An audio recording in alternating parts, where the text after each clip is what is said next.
दसवनवा में साड़ी सोना श्याम राजा हमारे।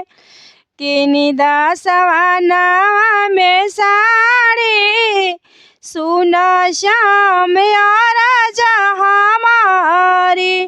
राजा हमारी राजा हमारी। किनी दसवनवा में साड़ी सोना श्याम राजा हमारी। या के आरी आरी मोर छपवाई है साड़िया के आरी आरी मोर छपवाई है। मोर छपवाई है मोर छपवाई है।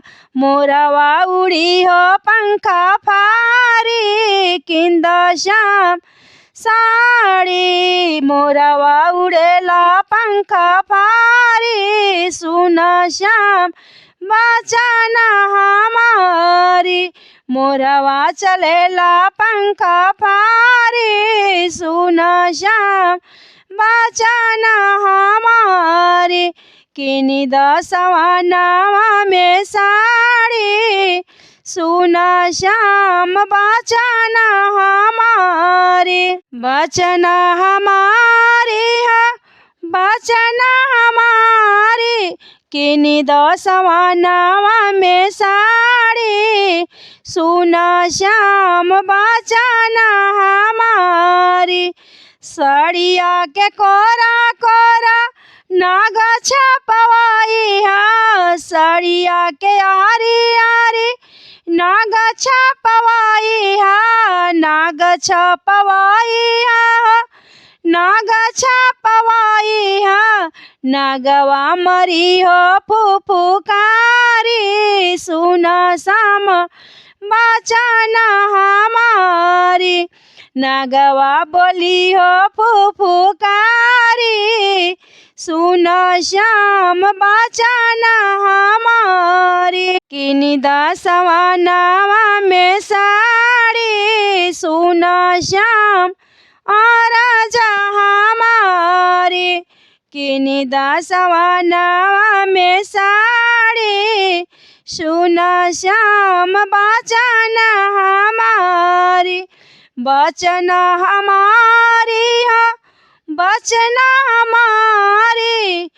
किनी दसवनवा में साड़ी सुन श्याम बचन हमारी।